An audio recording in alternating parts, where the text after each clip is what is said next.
Advent, Day 2. This year, I am grateful for life. Many of us, have experienced loss. If we can now look back and remember the love we shared, then look forward to the life we have ahead with a new outlook and understanding. We are blessed indeed. May God's grace be with you. So, that was my post from December 2nd, 2021. It is really good to be able to honestly take a look back at where I was. And I was actually struggling from a long period of depression and anxiety after the passing of family and friends. It was devastating to me, and I was surprised at my inability to recover as quickly as I thought I should have. I honestly think that one of the reasons I didn't recover faster was because I expected a fast recovery. And what I mean by that is, if I had just allowed myself the time to heal and deal with the pain of so much loss, I think it would have actually gone a lot quicker. But the expectation that I had of myself was that I should have been better sooner. And for me, to be honest, that was just unrealistic. I had what I thought was a really good life that I wanted to get back to because I had worked so very hard to be there. As a matter of fact, I really thought that it took me too long to get there.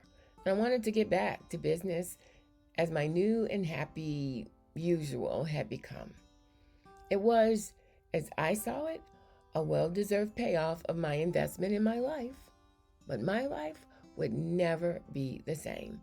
And that was something that I didn't want to face. There's a saying, feel the pain and do it anyway. Well, I wanted to do it and not feel the pain. After all, it had already been painful and exhausting, watching my friends and family suffer and even wondering why. Why was everyone sick and suffering at the same time?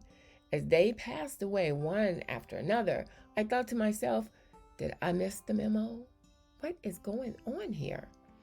The truth was, my life was forever changed, and it just wouldn't be the same. My mother passed, my grandmother, several of my aunts, friends, my godmother. I lost business. I lost my marriage. I lost the sense of life the way I knew it to be. It seemed like it was almost all at once, but it was more like every other month someone passed away, and before that they were ill. So if I had taken the time to nurture myself, to love myself, and gently recover, I would have had a moment to feel the pain, take a breath, and just let all that happened around me sink in. It would have been easy to see clearly how things had changed and where I had landed in the scheme of things. Honestly, I strongly felt that God was urging me to take a year off and rest, recharge, and assess. I thought, wow, well, okay, as soon as I tie up loose ends, I'll do that. Let me just say, when God speaks, do what you're told.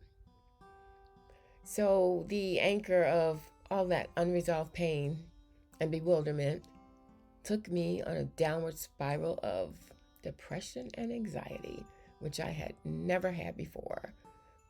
I was not familiar with it. I really didn't know how to get out of it. It was not just feeling sad.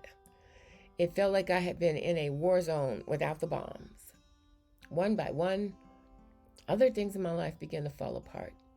Though I struggled to feel normal, the journey just became slow, laborious, painful, and so difficult until, honestly, I had many days that I thought I was not really going to make it.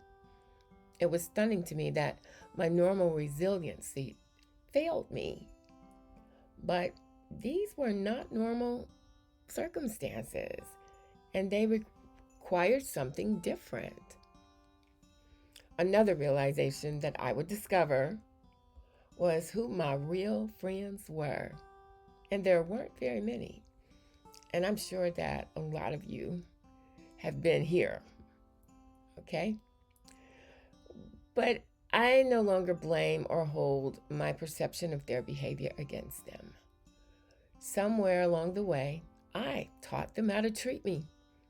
And I'm glad that this came about because learning to have healthy relationships is a way that we love and care for ourselves.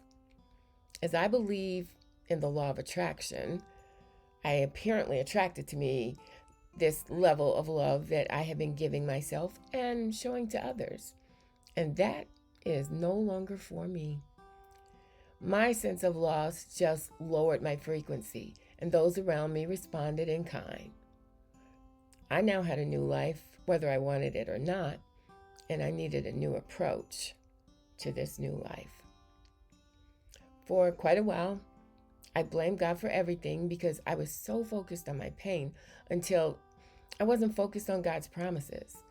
So no matter what I was going through, that He would be with me and lead me through, I just wasn't there. My prayers were just complaints, anger, and questioning.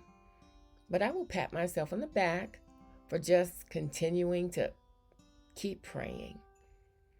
I was so focused on how could this happen to me?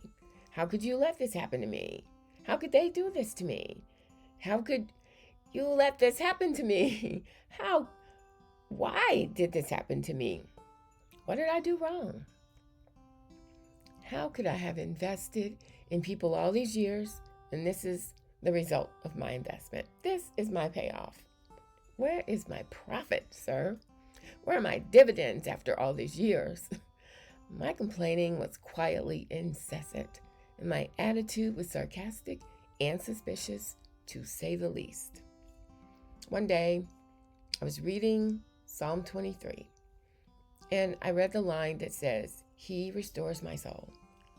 And I began to cling to that line for dear life and repeat it to myself because it resonated with me. That was a promise that I clearly believed in.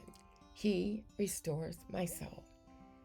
Eventually, I realized that even though I continued to get up and do my daily prayer, meditation, affirmation, and study, I would walk away and be sad and complain all during the day.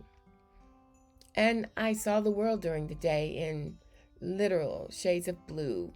You know how they say, take off your rose-colored glasses? Well, I clearly had exchanged rose-colored glasses for blue. And I often came back in the evening to do my devotion. It was like devotion was the bookends of my day. And I was wondering, why doesn't it get any better? So continuing to meditate on the scriptures, He restores my soul. I realized that I could not go on doing devotion morning and evening like bookends and then dwelling on the blues all the day in between. I would have to retrain my mind. The Holy Spirit, that still small voice, would whisper to me one of my favorite chants, peace and love. It's as simple as that. When I felt angry, depressed, anxious, sad, I would be reminded to chant peace and love. I actually thought that I was supposed to direct this to people who I considered to be the cause of my disgruntled disposition.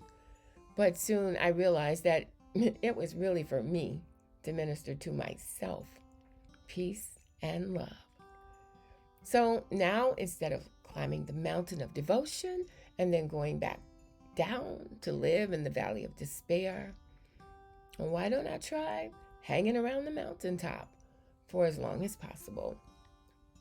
I began working on myself, remembering good things to appreciate and to be grateful for, uplifting scriptures and affirmations throughout the day. Honestly, after such a long period of depression and anxiety, it was a struggle. Sadness had become my nature, and I now had to create a new nature, or live in my new nature, so to speak, renewing my mind, thinking good thoughts for myself. It was okay for me to be sad and cry and lick my wounds and experience the emptiness of loss, and then get back up, rest, and recharge. I am so much better now, but I still have a ways to go. But this is the journey. The destinations are actually along the way. As Jesus said, As a man thinks in his heart, so is he. The Lord is my shepherd. He restores my soul. He leads me in the paths of righteousness for his name's sake. Though I walk through the valley of the shadow of death, I will fear no evil, for you are with me, Lord. Your guidance and course correction, they comfort me. My own version. Because truly, from time to time, we all find ourselves walking through a dark valley. And we need to remember that we are, as Deepak Chopra says, privileged children of the universe. God is with us always. He's got our backs.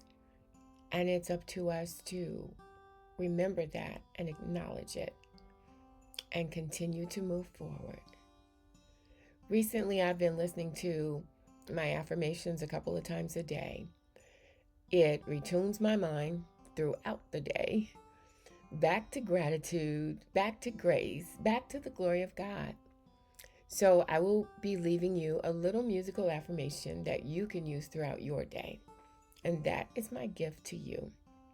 Because I want to contribute something this holiday season. My aunt's father used to sing this song, "If I can help somebody along the way, then my living will not be in vain. If I can help somebody along the way, then my living will not be in vain." Well, I certainly feel that it would do me all the good in the world if this would help anyone like it helped me. Our brains are wonderful machines, and it is up to us to direct our thoughts, and then our thoughts direct emotions and actions, and our actions day by day direct the trajectory of our lives, taking us to our goals and our dreams and our aspirations. But we have to be diligent. We have to stand the test of time. Just the time it takes to make the necessary changes is all.